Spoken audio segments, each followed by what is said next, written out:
So now moving on to simply supported beam. Now in simply supported beam, the method of solving is different from when we are dealing with cantilevers. Now in simply supported beam, before calculating for shearing force or bending moment, we first have to calculate our reactions at B and A. And the reaction here, the reaction at B is equals to the bending moment from this section times divided by the total length, and the bending moment here is W times Y then divided by the total length, which is L, and then kilo Newton. That's what the reaction is. And the reaction at A also would be Wx over L kilo Newton. Those are the reactions. So now, after the reactions, we can start going for the shearing force. We have the shearing force at B. This is B here, and this is A. Let's say this is C. So the shearing force at B would be equals to the reaction at that point. So and the reaction at B is equals to Wy over L kilonewton, and it is positive, that is the plus sign, not negative.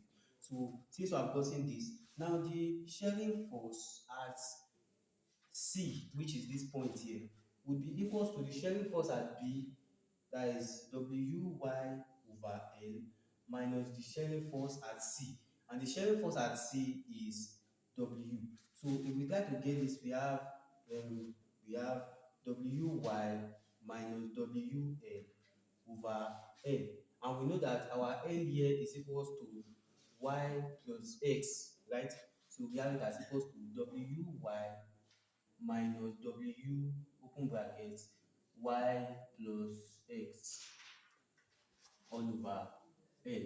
So going further, we have Wy minus Wx over L. Wy minus Wy will go with each other, and we have minus Wx over L. So therefore, our shearing force at C will be equals to minus Wx over L. So now that we've gotten that, our shearing force at C is that, then our shearing force at A would also be minus Wx over L.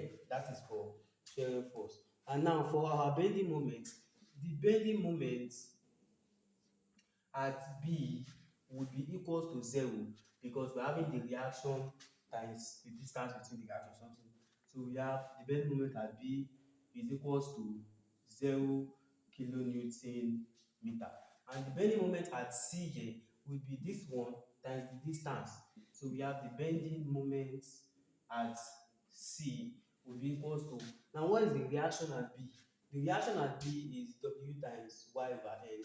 So we have Wy over L times the distance here, which is times X. So it will be equals to Wxy, W times X times Y all over L.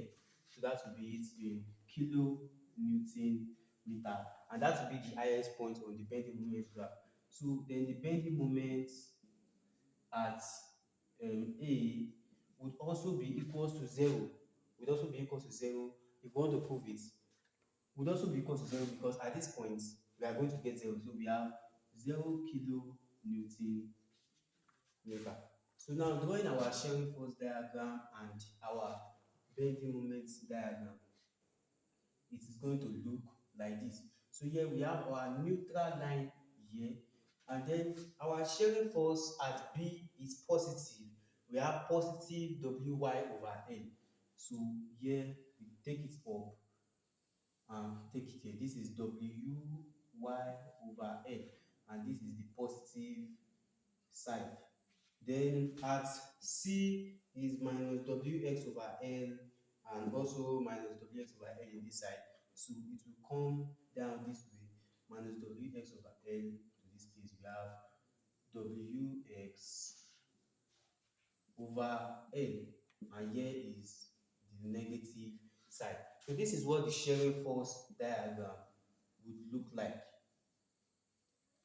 And also for the bending moment diagram, we have our neutral here, since all the bending moments here are positive, at B we have 0, then at C we will have our maximum at wxy over L.